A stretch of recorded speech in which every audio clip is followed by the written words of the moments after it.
Eu vou chamar aqui a Dani.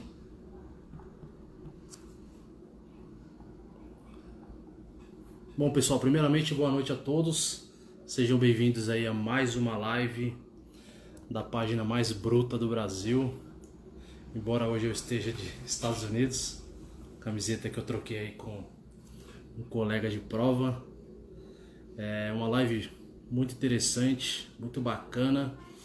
Acredito eu que será muito interessante para vocês, atletas, treinadores, enfim, a pessoa aí que precisa de alguma orientação, né, dentro da psicologia. Nossa amiga aí se prontificou e nos ajudar nesse momento difícil e, enfim, é uma excelente profissional, lançadora de dardo, então não tem muito o que dizer, né? Então acredito que será muito bacana, muito produtiva a nossa live hoje, tá? Só esperar ela aceitar aqui meu convite pra gente começar aí o nosso bate-papo. Enquanto isso, vão mandando aí pros seus amigos essa live aí. Acredito que tem muita gente aí precisando de uma orientação nessa pandemia, momento bem difícil aí.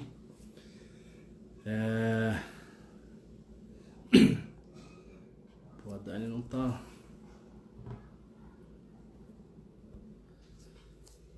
aceitando. Aceita nós aí, Dani. Dona Mieko.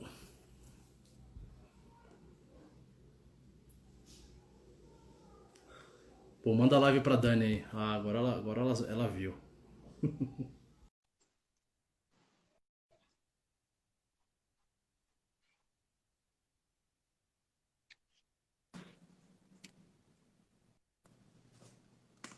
Oi, Opa, ela chegou, hein?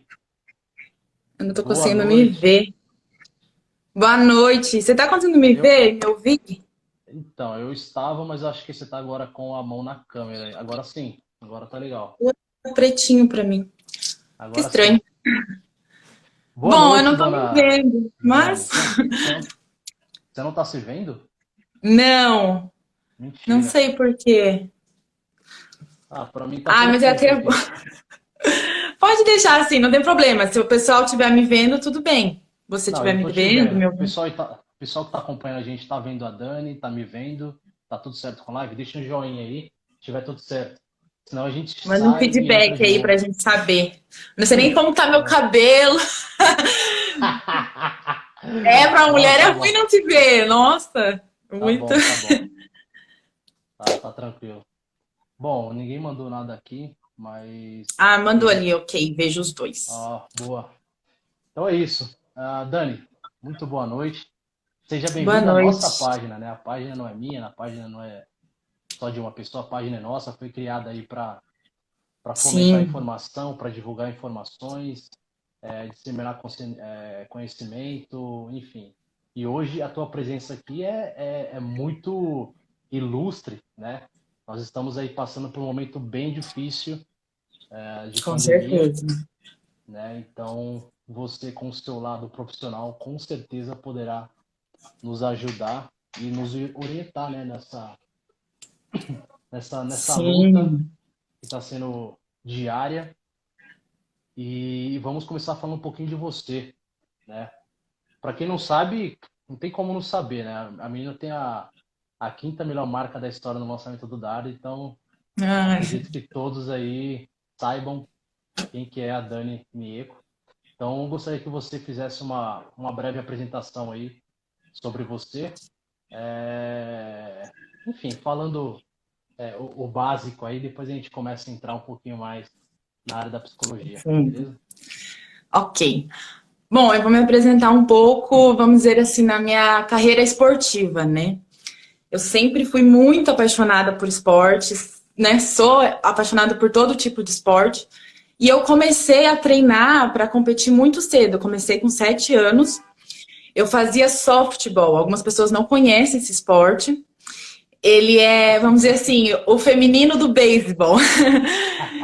E eu pratiquei, né? Quando eu falava que fazia softball, as pessoas falavam, ah, só futebol? Você pratica só o futebol? Não, não é o futebol, é softball. Softball. Que é essa prática do beisebol feminino. E eu pratiquei durante 9 anos. Foi um tempo muito, assim, que eu pude aprender muita coisa, enfim. E depois do softball, eu fiz a natação, que foi um esporte individual. Meu pai me colocou na natação, que ele achava que eu precisava ganhar desenvolvimento do braço, ganhar mais força. E aí eu passei a fazer treinamento de natação praticamente todo dia. Depois da natação, eu fui parar no vôlei. Fui parar no vôlei, comecei a fazer vôlei, vôlei de praia, vôlei de quadra, apaixonada pelo vôlei. E, assim, foi uma experiência muito legal, as viagens, as competições. Eu sempre fui uma pessoa de me entregar 100%. Então, foi algo que eu fui aprendendo e fui lidando muito bem. Até chegar no atletismo, né? Eu conheci o atletismo, eu acho que eu estava com 14 anos. Foi na escola, que eu estudava no Paraná, né? Para quem não me conhece, eu sou de Curitiba. E lá em Curitiba tem uma escola que ela é praticamente o padrão americano.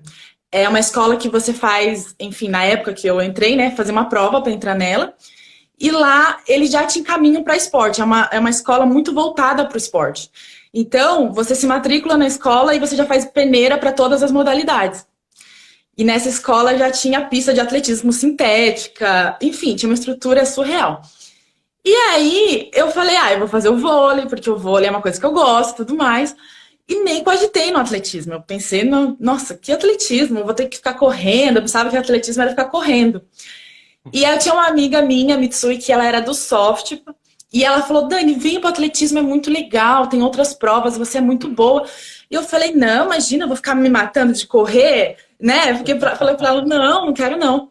E eu resisti muito tempo, assim. Aí até o momento que eu falei, quer saber? Vou tentar. O treinador do atletismo, que foi o Walter, né, meu primeiro treinador, veio conversar comigo e falou, olha, eu sei que você não gosta de correr, então vamos para as provas que não precisa correr, que era o salto em altura e lançamento do disco, que ele me engrenou, assim.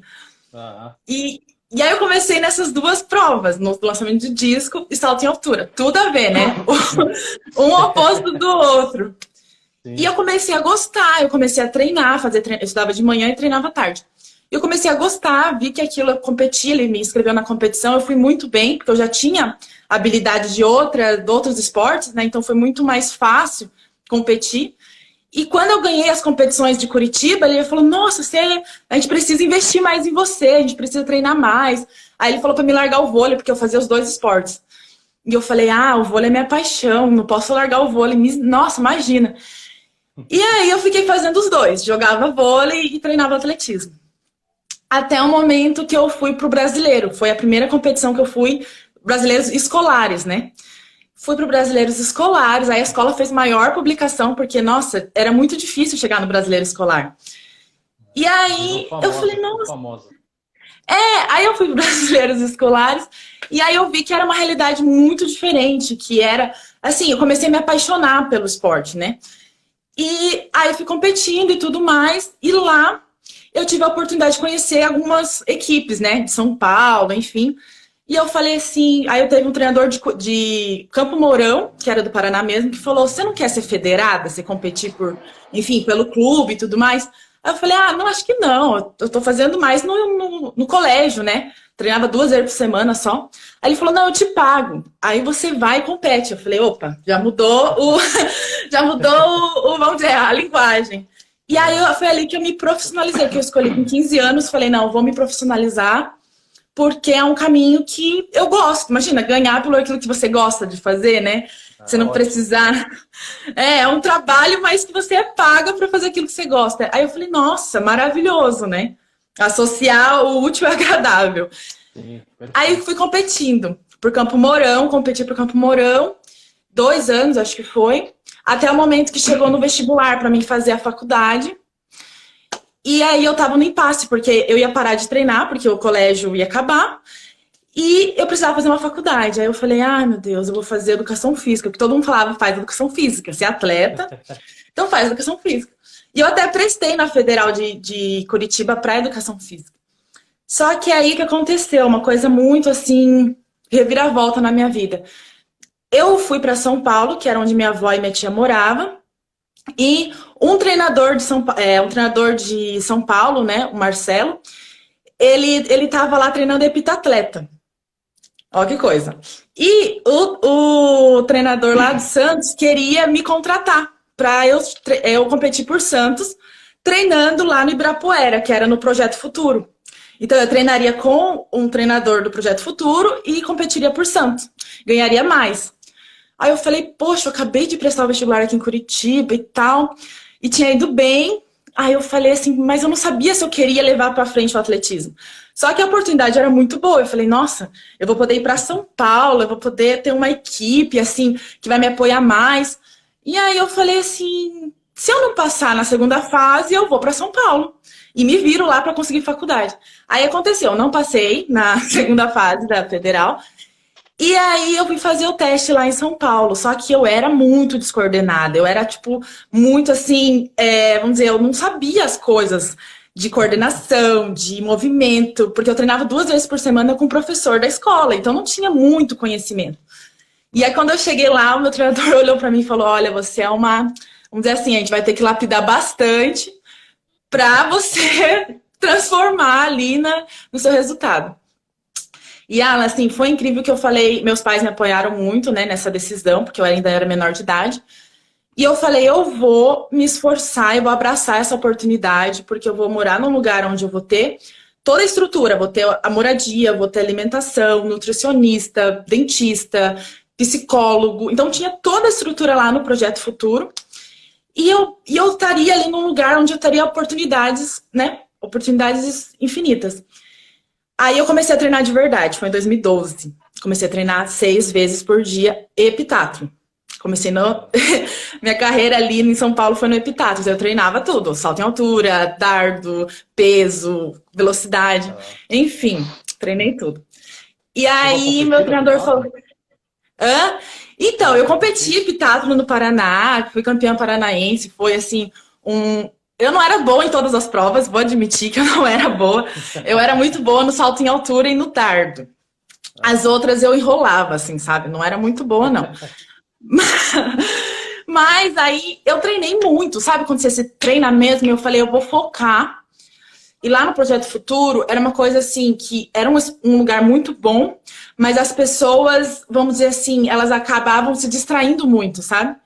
Porque a gente era jovem, tinha liberdade, tinha um monte de coisa para fazer, então assim, podia se desfocar do treino. E eu escolhi focar, eu falei, eu vou focar no meu treino. E também comecei a fazer a faculdade em 2012, porque eu ganhei uma bolsa do ProUni. Eu me inscrevi no ProUni, né, do Enem e tal, consegui 100% no ProUni. Aí consegui fazer psicologia, né? Que foi uma área que eu entrei por causa da minha tia, que ela falou assim que eu parecia muito uma psicóloga, que ela foi, e que eu tinha muito paciência com as pessoas, eu sempre gostei muito das pessoas, de ajudar as pessoas. Ela falou, sua voz parece de psicólogo. Aí eu falei, quer saber? Vou dar uma olhada.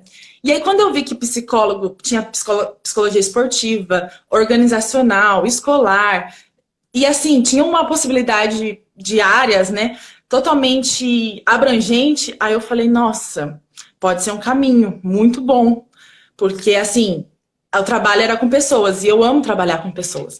Aí eu comecei a faculdade. Enfim, aí em 2012 foi um divisor de águas, por quê? Porque era assim, ou você dava resultado naquele ano, ou você era mandado embora. E como eu tinha acabado de chegar, não era muito boa, vou falar bem sinceramente da minha coordenação e tudo mais, o pessoal começou a vir na minha mente e falar, olha, você tá ali na porta de saída já, você vai ser mandado embora. E aí começava a falar, e isso afeta seu psicológico. E aí eu vou entrar na área do psicológico. Porque assim, você chega num lugar, ou seja, você começa a se profissionalizar né, no esporte, vem várias questões, vem pressão, vem uma pressão externa, vem uma pressão interna, vem a questão de se cobrar muito, né? De treinar e não ter a certeza de que você vai dar resultado, enfim. E aí, naquele momento, eu falei, o que eu tenho no meu controle? Eu não tenho meus resultados no meu controle. Eu não posso dar ouvidos para as pessoas que estão dizendo que eu não vou dar resultado. Eu tenho que treinar. É isso que está no meu controle, me dedicar, treinar, dar meu 110% e ver o que vai dar. com certeza, se eu treinar muito bem, o resultado vai vir. Eu pensei nisso, né? Eu treinava muito nesse ano. O Marcelo, que era meu treinador, judiou bastante de mim. E aí ele falou assim, como demorou para sair minha transferência do Paraná, ele falou, Dani, você não vai competir heptatlo a primeiro ponto. Escolhe 2 provas para você ir competindo, né? Dardo e altura. Aí ele, tá bom. Me inscreveu no dardo e altura, porque não tinha muitas competições de heptatlo. Até hoje não tem muitas, né? Poucas as competições que tem para combinadas. Aí, Alan, na primeira competição que eu competi foi um baque, porque eu tinha 39, acho que no dardo, e a primeira competição eu lancei 47. Aí, tipo, todo mundo ficou assim, meu Deus, 47 metros, não sei o quê. E o índice pro Mundial no juvenil aquele ano era 49. Mas eu nem pensei em Mundial aquele ano, eu pensei só em não ser mandada embora, era meu objetivo. Não ser mandada embora, não ser a pior do grupo. E aí eu falei, nossa, eu lancei 47, meu Deus, foi quase 10 metros que eu melhorei, foi algo assim surpreendente. E na altura também, eu tinha 1,65, aí eu saltei 1,72, acho que era a primeira competição. Aí o Marcelo mudou a estratégia comigo, falou, Dani, você não vai ser mais heptatleta. Eu não cheguei nem a competir o heptatlo em São Paulo. Para você conseguir o heptatlo, você precisa melhorar 1000 pontos. E para você conseguir ir para o Mundial no dardo ou no altura, poucas coisas, poucos ajustes você consegue para o Mundial. Ele colocou o Mundial na minha cabeça, ele falou, você vai para o Mundial. E eu nem competi um brasileiro, tipo, direito, sabe? Eu era muito nova em tudo, e ele colocou Mundial na minha cabeça. Eu falei, Mundial, vou pro Mundial. Aí treinei só o dardo e altura. Todo mundo falava, Dani, você é doida, dardo, altura, não tem nada a ver. E eu falei, meu treinador falou que é pra mim fazer isso, eu vou fazer. E aí eu treinei, Alan, nossa, e no primeiro Troféu Brasil, que foi em 2012, né? Eu fiz a marca de 1,79 no altura. E era 1,80 para ir pro Mundial. Nossa. Aí eu fiquei super assim... fiquei meio triste, né? 1 centímetro. E aí no Brasileiro Juvenil eu falei, não, eu vou fazer o índice. Não é possível eu ficar por 1 centímetro na altura. E tava com 1 metro no dardo. Eu tinha lançado 48. Aí no Brasileiro... Eu não tinha ainda a sapatilha de dardo, só tinha da altura. Aí meu treinador chegou lá na prova e falou, mete a sapatilha de dardo. Nossa, quando ele me deu a sapatilha nova, eu falei, eu faço esse índice agora ou nunca, porque foi um incentivo, né? Foi uma motivação. E aí eu coloquei a sapatilha e acho que foi no terceiro ou quarto lançamento, fiz o índice pro Mundial. Enfim. Aí dali eu fui competindo, eu fui mudando a minha mentalidade de que eu não podia colocar limites, sabe? E eu acho que na parte psicológica do atleta, muitas vezes a gente acaba colocando limites para onde a gente pode chegar. Porque eu só fui mudar minha mentalidade quando o meu treinador falou, você pode ir pro Mundial, você pode passar das suas marcas. E aí eu entendi que eu tinha que acreditar, eu tinha que confiar mais em mim. E aí eu falei, poxa, meu psicológico tem que me ajudar na minha parte física, porque a parte física eu tava fazendo, eu tava treinando, tava me dedicando. E quando eu consegui romper essa questão da onde eu podia chegar, eu entendi que não havia limites, que eu tinha que mesmo investir e sentir que eu era capacitada para aquilo, né? E aí fui competindo, né? No ano seguinte também competiu muito interessante nesse Troféu Brasil, que eu tava sentindo dor no meu pé para saltar, né? Meu pé de impulsão. E aí eu falei, nossa, não vou conseguir saltar muito bem nessa prova. Só que sabe quando você pensa meio alto? Eu tava aquecendo na prova e pensei alto. Eu falei, nossa, meu pé tá doendo, não vou conseguir saltar. Aí eu lembro que tinha uma atleta, que ela já era veterana, a Eliana, e ela falou assim pra mim, o que você falou? Você não vai conseguir saltar? Eu falei, não, meu pé tá muito ruim. Ela falou, você tá no Troféu Brasil, você tem que mudar a sua mente, você não pode ficar pensando no seu pé. Pensa que você vai saltar, pensa que você vai melhorar a sua marca, pensa que você vai conseguir saltar. Tira esse foco na dor. E eu tava muito focada na dor, me deu um tapa na cara. Você acredita que esse tapa na cara foi tão assim que eu não senti na prova inteira meu pé? Eu falei, não, realmente, eu vou competir e dane-se meu pé, literalmente. Aí eu competi, saltei e consegui ainda medalhar nesse troféu. Fiquei em terceiro, só tenho um 7,9. E aí eu falei, nossa, que aquela mulher me deu... Tipo, ela tava ali na hora certa, porque ela falou, olha, não foca no seu pé, não foca na dor, porque ela vai ficar maior do que é. E às vezes é assim, né? Os atletas às vezes são assim, às vezes tá com uma lesão e essa lesão ser o foco do treino e da competição. Eu acho que eu falei demais, né? Pode ir fazendo as perguntas. Você acabou respondendo muitas perguntas que a gente ia fazer, mas como eu já te conhecia, eu já Ok. sabia que você ia falar aí muita coisa. Inclusive, eu tive, acho que a primeira competição que eu viajei com você foi no Aham, Paraguai, né? E eu lembro que tinha problemas com a internet, a gente não conseguia se sim. comunicar com a família e tal. E aí, um certo dia, a gente sentou lá no corredor e a gente começou a conversar. Sei que a gente Aham, conversou, nossa, sei lá, horas, né? E foi passando sim. assim que foi muito bacana. A gente conversou de tudo, né? De esporte, família, enfim, e foi muito bacana esse primeiro contato com você. E com certeza, as pessoas que falaram que você tem essa voz de psicóloga, esse jeito de psicóloga, eu de fato aqui posso confirmar para você que você está na área certa, né? Enfim, você Eu amo consegue essa atingir profissão. as pessoas de certa forma que elas se sentem melhores, entendeu? Então acho que isso Sim, é um grande papel aí do psicólogo para os atletas e até para pessoas convencionais, né? Agora fala um sim. pouquinho para mim. Esse 2017 foi seu melhor ano, inclusive para mim também foi, né? Você Foi. Para lançou aí nós o dois, né? Que ano. 5903, você chegou a ser a 46ª melhor do mundo, né? Você ficou Aham. top 50 das melhores atletas do mundo, assim, sem distinguir ali o três pro país, né? Que ficaria no ranking olímpico. E pouca gente sabe disso. E você foi, né, top 50 do mundo, ou seja, esse é um resultado muito bom, né, para nós Aham. brasileiros, principalmente do lançamento. Tudo bem que a gente vem crescendo muito aí nos últimos anos, mas para mim Com é um feito certeza. muito grandioso. Você já falou, né, do salto em altura. Para mim foi curioso porque eu não sabia dessa história. 1,79 é um resultado muito expressivo no Brasil, né? Se você for Sim. analisar, aí, as melhores hoje estão saltando 1,88, 1,85, alguma coisa assim. Então, 1,79, Aham. quase 1,80 é algo surreal, né? É como você falou, Sim. com esse resultado você foi medalhista no Troféu Brasil. E muito bacana o que a Eliana falou para você, foi uma das melhores saltadoras que nós tivemos, né, no Brasil. E ela ter te dado esse toque, você, pô, meninona, pô, Sim. não vou conseguir saltar, tipo, pensou alto, né, como você disse. E, tipo, ela Aham. te deu um toque ali e você, tipo, já acordou, falou, se dane, eu vou saltar e ponto final.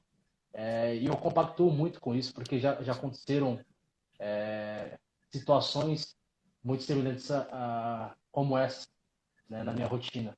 Mas eu não estou falando de mim. Fala um pouquinho pra gente como que é ser mãe, psicóloga, atleta, enfim, multitarefas. Sim. Bom, é um desafio, né? Todos os dias a gente se desafia muito. E nesse ano que você falou de 2017 foi um desafio gigantesco para mim, porque foi o ano que eu estava me formando e foi o ano que, assim, eu falei, eu não vou conseguir fazer estágio, fazer a faculdade e treinar 2 períodos, que era o que eu treinava. E aí eu conversei com o meu treinador, eu falei, eu só vou conseguir fazer um período de treinamento, porque eu vou ter que fazer estágio, vou ter que fazer as coisas. E a gente topou assim. Então, assim, eu meio que, não que desfoquei do esporte, mas eu falei, eu vou precisar dividir porque eu preciso me formar. Que era um trato que meu pai teve comigo. Ele falou, Dani, você pode ser atleta, mas você vai fazer uma faculdade. Foi esse o combinado que a gente teve. Porque é muito difícil, né? Hoje no esporte, quando você se dedica 100% no esporte, você fazer uma faculdade.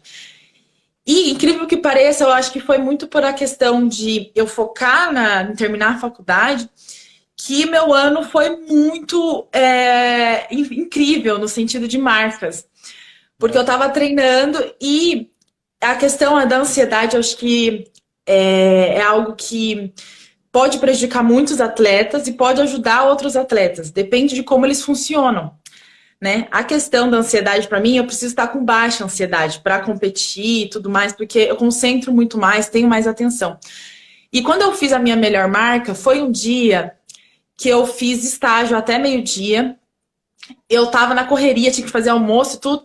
E aí o Felipe pegou, Dani, eu vou pegar você no estágio, vou te levar direto para São Bernardo, que era a competição. E aí, na época, eu treinava com o João Paulo falou, ó, você não pode faltar à competição, você dá um jeito, vai pro seu estágio e vai pra competição. Quando eu cheguei na competição, já tava todo mundo aquecendo, e eu falei, meu Deus, já aqueceram pra prova. Só que foi um momento que eu não me cobrei resultado. Eu falei, não, eu vou fazer o que eu tô acostumada, eu vou me concentrar na prova, eu vou mentalizar meu exercício e tudo mais. Alan, foi um dia que eu falei assim, eu acho que não vai dar muito resultado. Porque eu tô cansada, eu sabia que fisicamente eu tava muito cansada. Só que naquele dia que eu fiz o 59, foi um dia que eu tava muito concentrada mentalmente na prova, sabe? Eu tava pensando em cada movimento, eu tava me corrigindo a cada lançamento. Então eu tava muito presente na prova. Eu não tava tão bem fisicamente, mas mentalmente, por isso que fala que o atleta é quase que 80% psicológico. Meu psicológico tava afinado ali com a prova. E aí eu consegui saber o que eu precisava fazer para lançar. Então, assim, foi muito interessante porque um ano muito puxado me trouxe bons resultados, né? E como mãe, eu fiquei grávida em 2018, que eu fui para Bragança Paulista com o Felipe, né? A gente foi arriscar no sentido de poder progredir como atleta. Fomos para o interior, viver uma vida nova, treinar com o Julian, o cubano, né? Foi uma experiência incrível. E chegando lá, a gente começou a treinar e eu descobri que eu estava grávida. Foi, assim, nada planejado. E eu continuei treinando, eu decidi continuar treinando. Eu continuei treinando até o quarto mês de gravidez. Também, né? E competindo. Eu competi acho que umas 4 competições grávida. Eu me lembro, foi bom meus resultados até. Ó, naquele ano, eu acho que eu lancei 54, 55. Foi alguma coisa assim. E eu tava grávida, né? E que os hormônios... Você acredita que eu não sabia que eu tava grávida? Eu fiz um teste de agachamento.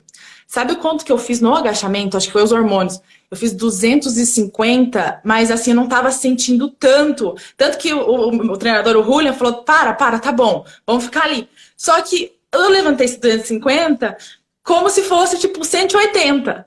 Alan, era surreal. Os hormônios femininos da maternidade, né? E aí eu competi o Troféu Brasil em 2018. Foi a última competição que eu fiz.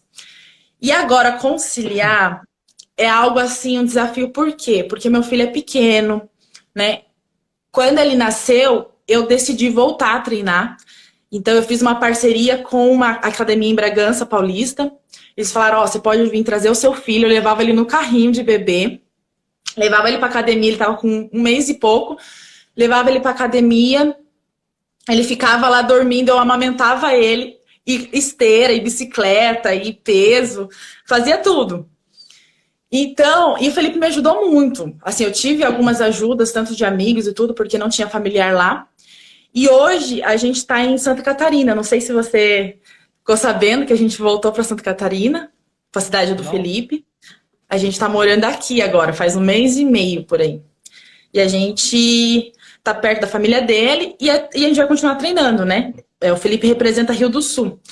E aí eu vou ver uma equipe aqui para me representar e tudo mais. Então, eu tô conciliando a maternidade de uma forma assim, que quando eu preciso, por exemplo, atender, que eu faço atendimento online, eu peço para alguém ficar com o Daniel. Ou pro Felipe, ou pra avó dele, ou enfim, alguém me ajuda. Porque a gente não consegue sem delegar algumas funções.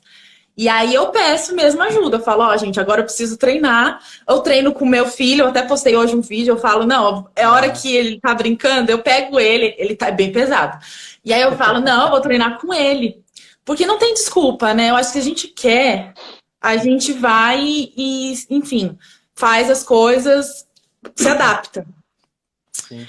E eu acho que é muito importante isso, se adaptar. Exato. Bom, você falou de 2018, né? Que você estava grávida e tal. Você lançou quase 56 metros. Foi 55,95, né? Foi uma marca aí muito boa, né? Para quem tá grávido. Mas o que de fato mudou para você depois que você foi mãe, assim? Olha... Rotina, basicamente rotina, preocupações, né? Tudo foi novo. Assim, quando eu virei mãe... eu tava com a minha mãe, né? E a minha mãe me ajudou muito. Ela falou, Dani, você... É como se virasse uma chavinha, ou seja, você consegue dar conta. Porque, pra mim, era algo muito assustador ser mãe. Eu falava, meu Deus, eu não posso falhar, eu não posso, de nenhuma forma, falhar com um indivíduo que é totalmente dependente de mim. Então, assim, a questão da independência que a gente tem, tipo, de fazer o que quer, a hora que quer, dormir até tarde, aí eu fui me adaptando. Então, assim, pra mim foi bem difícil no começo, porque às vezes o pessoal fala, se é atleta, você vai tirar a maternidade de letra. Só que não, a maternidade cansa, sabe? Você ficava, às vezes, sem dormir dias. E eu falava, meu Deus, será que eu vou dar conta? Mas o que aconteceu? Depois de 2 meses, minha mãe veio a falecer, né? Foi um susto. E naquele momento eu falei, eu tenho duas opções. Ou eu me fecho e fico, enfim, eu coloco tudo na questão da desculpa de não ter a minha mãe e não faço as coisas que eu quero fazer, ou seja, atender, fazer atendimento psicológico, treinar e tudo mais. Ou eu fico, dou a razão ao sentimento e não, enfim, não enfrento a vida. Foi um impasse que eu tive. E aí eu Nesse pensei, o momento que que ela... é muito difícil separar nesse momento a razão da emoção, né? Nossa, muito, muito mesmo. Porque, assim, tinha dias que eu não queria levantar para treinar. E eu sabia que era importante. E eu falava, poxa, minha mãe ia me dar o apoio para mim treinar. Ela queria muito que eu voltasse a treinar. Tanto que ela falou, eu vou te ajudar a treinar e tudo mais. E eu falei, eu vou fazer muito por ela. Eu falei, vou fazer por ela, vou fazer por mim.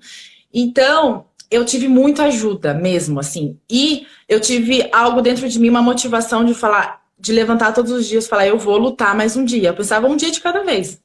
Eu vou lutar mais um dia.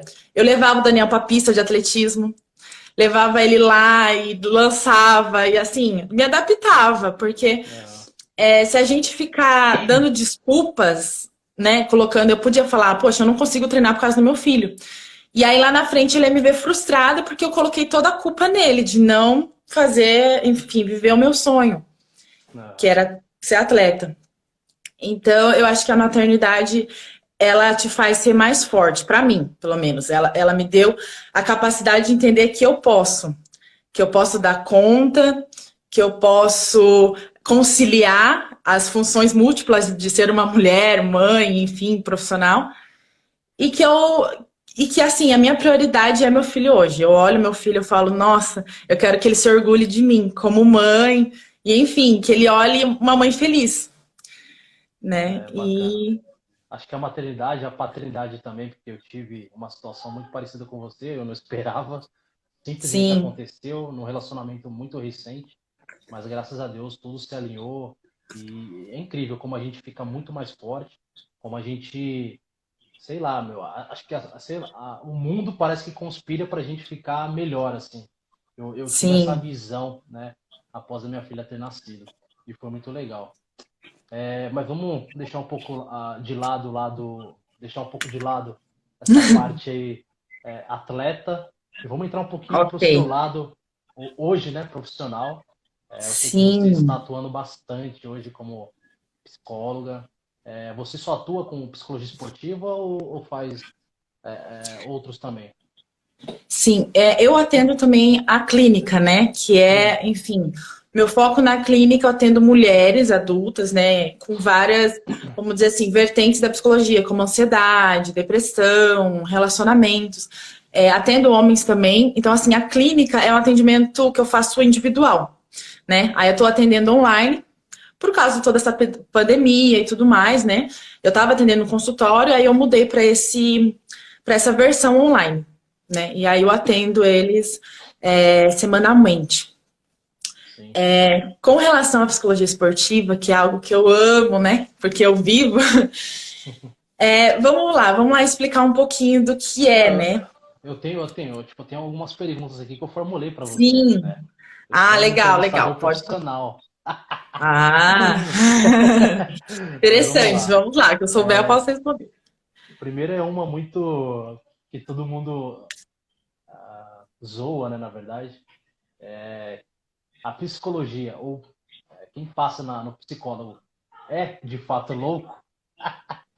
Não, não, isso não é verdade. É um mito, né? Muitas pessoas, enfim, têm esse pensamento que vem passado, enfim, de gerações, gerações, porque antes só quem ia na psicóloga era em casos extremos, né? E hoje mudou muito essa forma de pensar e até a forma como a gente lida com os pacientes, porque a psicologia, na verdade, é para todos. é uma forma de você se conhecer, é uma forma de você entender suas emoções e poder lidar muito bem com as suas emoções, não só como forma remediativa, ou seja, você já está com um problema, vamos dizer, de transtorno de ansiedade ou com depressão, e aí você vai lá tentar trabalhar esse transtorno. Não, é uma forma também de evolução, de você realmente fazer a terapia para ser uma melhor pessoa, para se relacionar melhor com os outros, para ter um equilíbrio emocional melhor. Então, não é só para loucos, é para todos.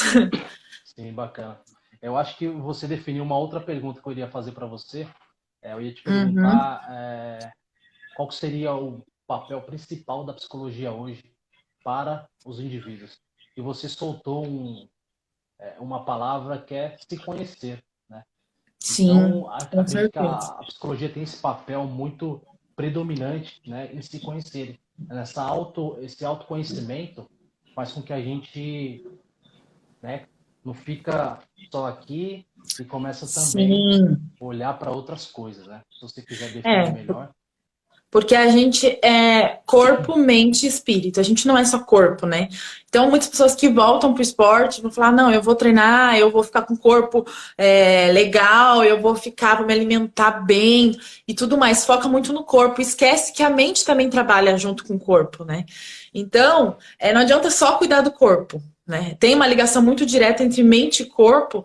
E para você conseguir ter uma ótima performance, conseguir, enfim, ser muito eficiente, né, na parte física, é importante o psicológico estar bem, a mente estar saudável, né?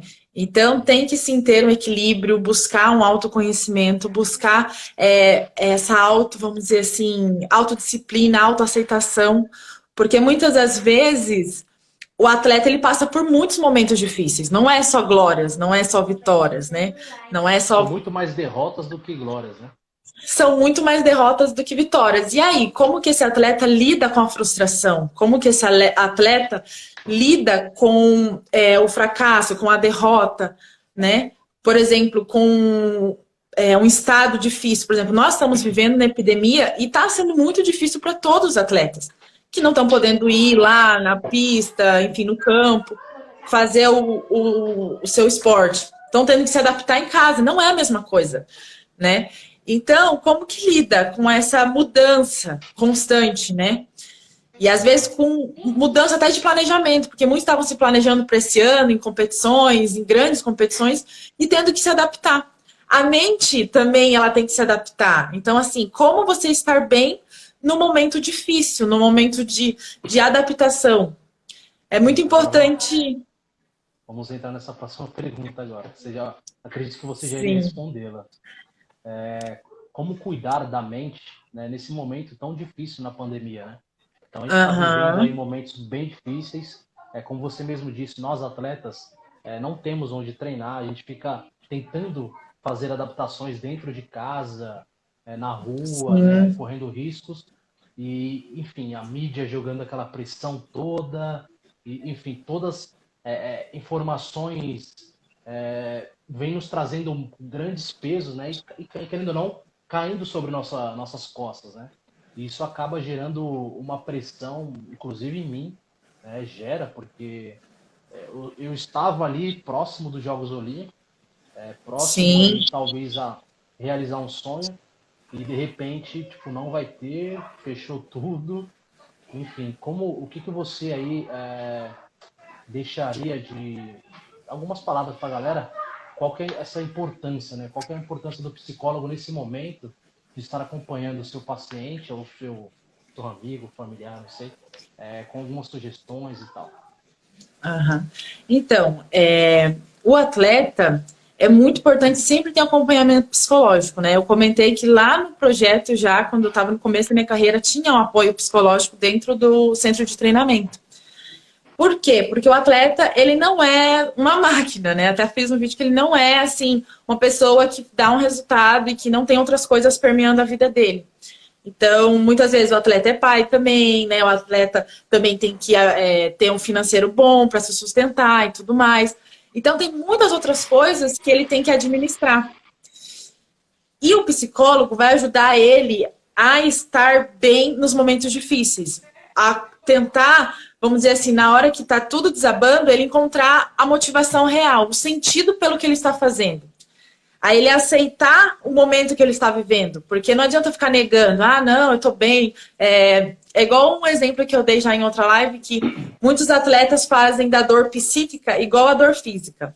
Ou seja, você tá com uma dor física lá, sei lá, no ombro, por exemplo, e você vai treinando com aquela dor. Vai treinando com aquela dor incomoda, mas você vai treinando.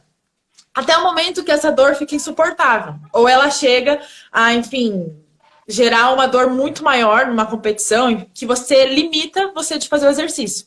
E aí você tem que recorrer a fisioterapeuta, a médico, até cirurgia. A dor psíquica é a mesma coisa. Às vezes a pessoa tá com uma dor psíquica lá dentro. Às vezes ela tá com algo que não tá muito legal. Com as emoções, com o humor dela não tá muito legal. Ela sente as coisas de uma forma diferente. Só que ela não dá voz para aquilo. Entende? Ela tá vivendo algumas coisas que são difíceis de lidar sozinho.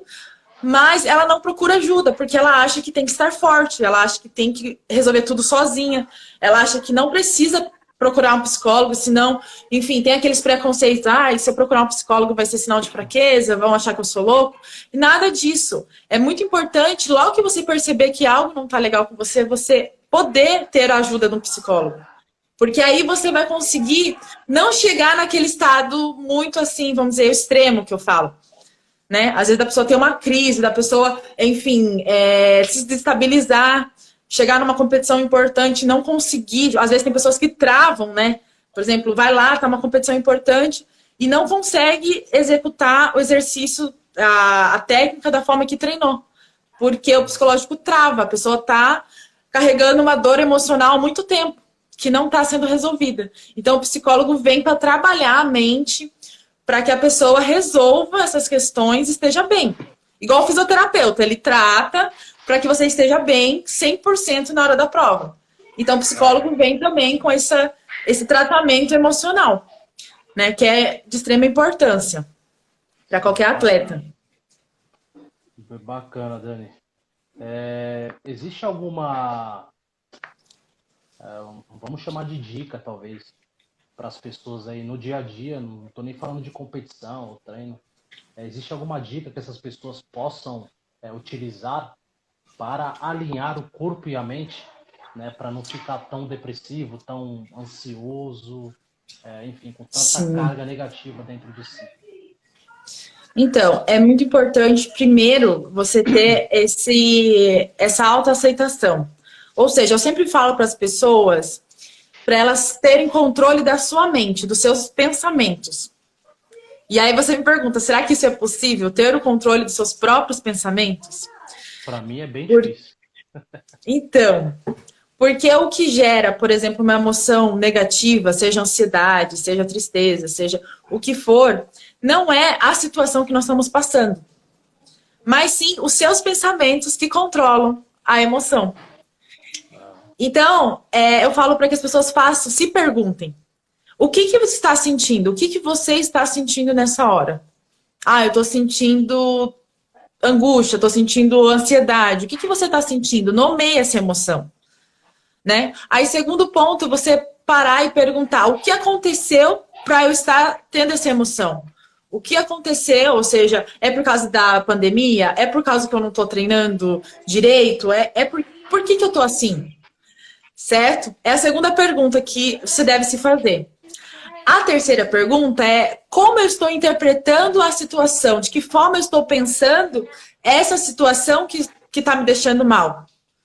Que pensamento vem à sua mente? Que pensamento negativo, autodestrutivo está permeando a sua mente? Aí você identifica, né? E aí, por último, você pergunta, tem outra forma de eu pensar essa mesma situação? Ou seja, tem uma forma mais leve, mais agradável de se pensar, de interpretar essa situação?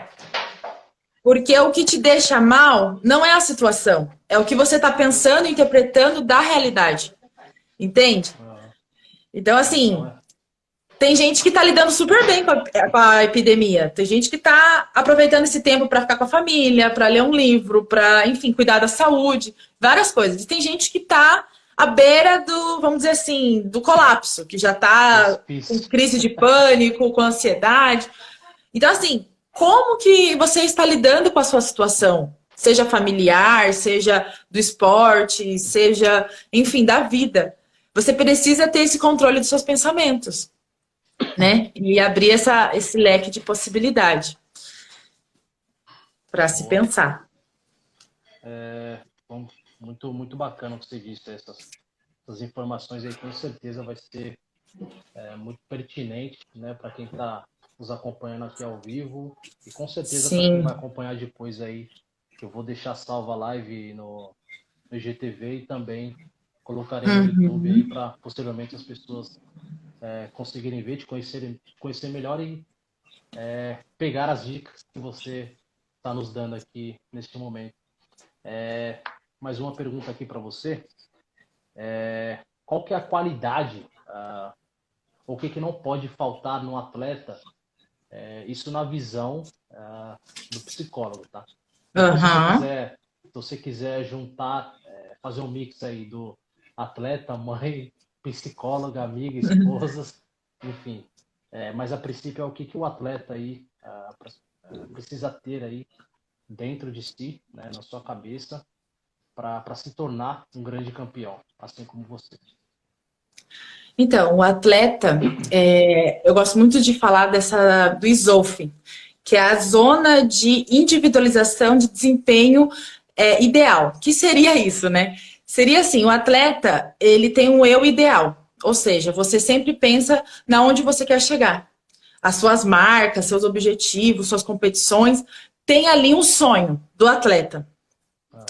Para que ele atinja, vamos dizer assim, esses objetivos e esse sonho, ele precisa estar na sua melhor performance, ele precisa competir e estar bem nos seus resultados para atingir esse sonho, certo?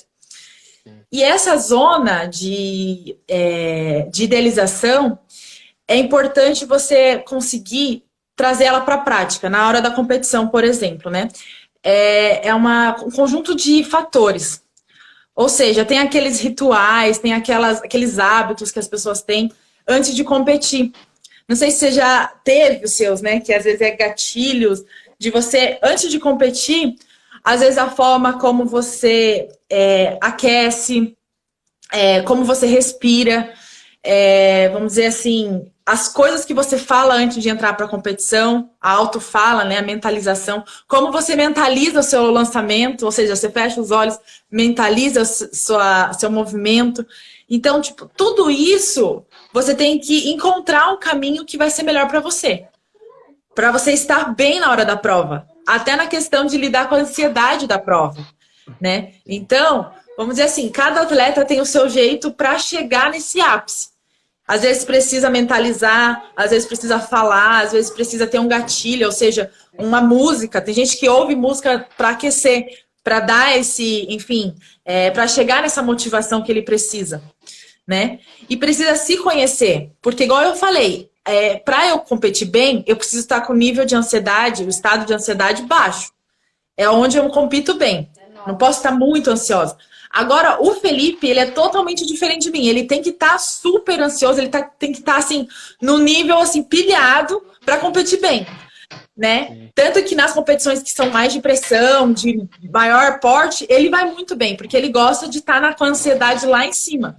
E compete bem com a ansiedade lá em cima. E eu não, eu tenho que estar com a ansiedade lá embaixo. E eu compito bem com a ansiedade quase lá embaixo. Então, assim, você tem que se conhecer. Qual que é o meu nível de ansiedade que é bom para mim? Porque a ansiedade a certo nível é bom. Então, você tem que saber. Minha ansiedade tem que estar baixa, tem que estar alta. O que eu tenho que fazer para me preparar para entrar para a prova? Como que eu vou me preparar mentalmente? Porque às vezes as pessoas falam, eu tenho que me preparar fisicamente, eu tenho que aquecer, eu tenho que fazer os movimentos. Mas e mentalmente? O que você faz para se preparar para a prova? É muito importante pensar nisso. Para você se entender. Aí que entra o papel do psicólogo, né? Dentro do Sim. resultado do atleta.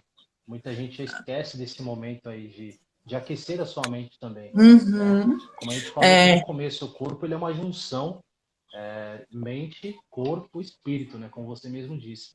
Então, se essas coisas não estiverem entrelaçadas ou interligadas, alinhadas, o resultado com certeza não será satisfatório. Ou se for, poderia ser melhor, né? Sim. Por isso que é muito importante todos os atletas fazer um acompanhamento com o psicólogo, porque otimiza a performance dele. Quando ele trabalha a mente, ele fica mais disposto para fazer as atividades físicas, ou seja, a motivação dele, ele sabe qual é, ele compreende mais dele. Então, é muito importante isso. Você se conhecer para saber o que funciona, sabe? Quando eu fiz minha melhor marca, o que funcionou para mim? O que foi bom? Você não tem que pensar o que é bom para o outro, porque o outro é completamente diferente de você.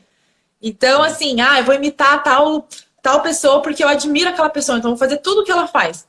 Não é bem por esse caminho. Você tem que pensar o que é bom para mim, o que eu devo fazer para eu chegar na hora da prova bem mentalmente, fisicamente, e poder dar o melhor de mim. O que eu posso fazer? Porque às vezes a pessoa só pensa no corpo. Então, o que eu posso fazer psicologicamente para minha mente estar concentrada, focada, eu estar confiante, minha ansiedade estar num nível legal e eu estar bem mentalmente para fazer o que eu preciso fazer. Porque muitas pessoas estão bem fisicamente, ou seja, você pode lançar tanto, você está capacitado, porque no treino você consegue executar, e chega na competição, não tem aquele resultado, por algum motivo. E esse motivo é psicológico. Exato, isso eu até iria entrar nesse mérito, mas você já disse muito bem. Eu ia até te fazer uma pergunta sobre isso, o que poderia explicar. Eu já sei, assim, para mim, que exatamente o fator psicológico que influencia nesse resultado. E são aqueles atletas que treinam super bem, a gente costuma chamar de leão de treino, né? Então, ele treina super bem. No caso do martelo, o cara lança, sei lá, 80 metros toda hora. Aí chega na competição, né, Olimpíada lança 70. Que isso acontece muito, né? Então a gente vê aí que há um desnível, né? Não sei, de alguma parte aí, corpo e mente, que não está muito legal, ou até mesmo espiritual, né? Sim.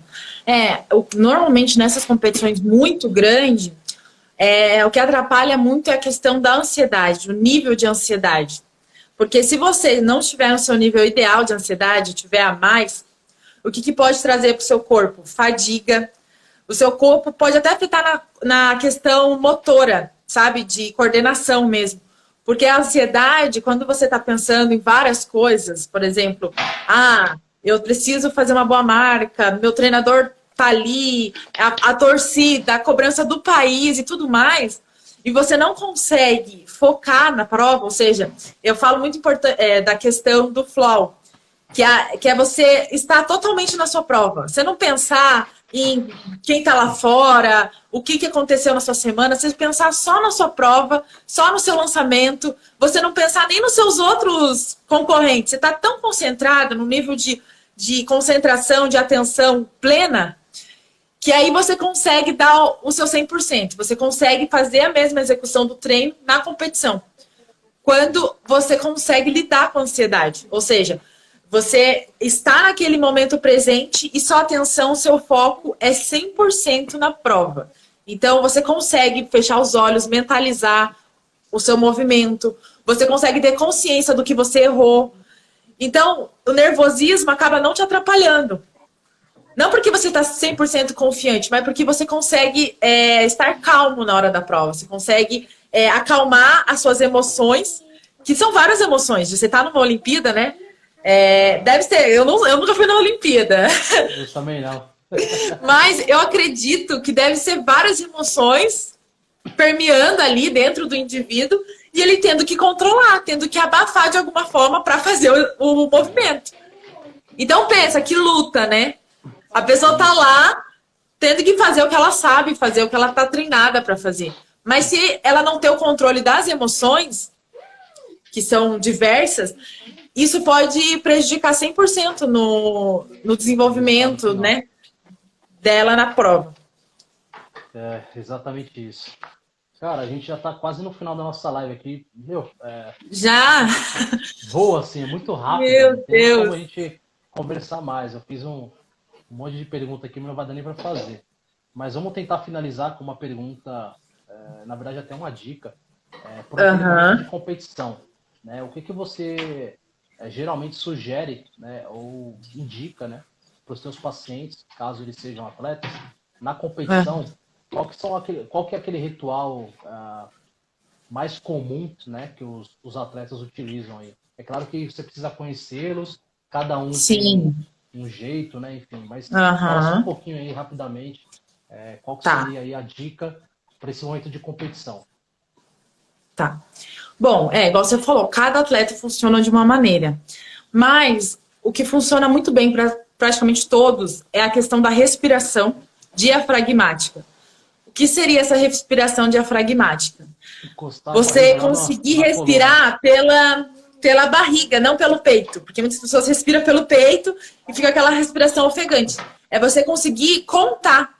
Eu falo para inspirar contando até 4, segura contando até 2 e solta contando até 6. Faz isso umas 10 vezes, assim, até realmente. Porque assim, quando você respira de uma forma correta, né? Ou seja, você inspira, segura e solta bem devagarzinho, faz isso algumas vezes, isso te ajuda ao teu cérebro a oxigenar. Então, assim, você consegue pensar muito melhor. Você consegue tomar decisões muito melhor, porque o seu cérebro está bem para pensar. Então, assim, a respiração é fundamental. Essa diafragmática, você sentiu a tua barriga inflar, segura e solta bem devagarzinho, para o corpo inteiro oxigenar. Essa respiração é fundamental. Segunda coisa, é muito importante que a pessoa saiba o que ela está pensando na hora. Ou seja, ela conseguir lidar com seus pensamentos que podem ser destrutivos. Ou seja, você sabe que na hora da prova você vai pensar, não sei, você está pensando lá que você não está muito bem. Igual eu estava naquele dia, eu não estou muito bem, eu estou com meu pé doendo, não vou conseguir fazer a prova. E aí você começa a reverter o processo, você fala para você. Dentro de você, você fala: não, eu estou bem, hoje é o meu dia, eu vou conseguir competir bem, vou fazer aquela marca. E começa a falar isso pra você. É uma autofala que a gente chama, né? De você falar para si próprio o que você quer fazer. Então você vai falar que, não, eu tô bem, vai dar tudo certo e tudo mais. Você consegue se automotivar através da fala. Outra questão é a mentalização, ou seja, você conseguir fechar os seus olhos e ver você fazendo o movimento do jeito que você sabe que é o perfeito. Então você vai fechar os seus olhos antes da prova e você vai pensar, sabe, algumas coisas que você sabe que precisa fazer, igual eu no dardo, eu sei que eu preciso deixar o braço alto e ficar mais para trás, que esse é o meu maior problema. Então eu preciso chegar na hora de lançar mais com o tronco para trás e com o braço alto, porque eu tenho a mania de baixar o braço. E aí eu repito para mim isso e me imagino fazendo. Eu falo, olha, vou chegar lá, tal, vou fazer isso, isso, isso. E aí vou para a prova. Então assim, é muito importante você se visualizar antes de fazer. Entende? Você usar a sua imaginação. Porque quando você imagina, visualiza, o cérebro entende como se você já fez aquele movimento. Entende? Ele entende como se você viveu aquele momento. Então é isso. A autofala, a mentalização é muito importante nesse processo. E a respiração. É o que mais ou menos serve para todo mundo. Os outros vai de pessoa para pessoa. Música, a forma que alonga, se alonga sozinho, alonga em grupo. Enfim, tem outras coisas que ajuda a pessoa. Tipo, por exemplo, na hora da prova, você fica concentrado, como que fica a sua atenção? Tem gente que prefere conversar com o treinador, conversar com alguém, pessoa que não, prefere ficar no seu mundinho fechado. Então varia do que você se sente mais à vontade. Então, quanto mais você se conhece, mais você sabe o que você precisa fazer na prova para se dar bem, né? Então, acho que é muito importante isso. Bom, pessoal, aí estão as super dicas da Dani. É uma psicóloga, uma atleta fenomenal. Eu tenho certeza que essa live aqui, que já está acabando em 20 segundos, foi excelente. Meu Com certeza Deus! ajudou muita gente. Então, Dani, Ai, gostaria só tomara. de te agradecer aí por ter nos ajudado nesse momento. Suas palavras, suas dicas e a sua carreira brilhante que você teve como atleta, está tendo como mãe. Te desejo Sim. sucesso e muita sorte. Está acabando em 5 segundos. Manda um beijo pra todo mundo aí. Obrigada a todos. Obrigada pela oportunidade.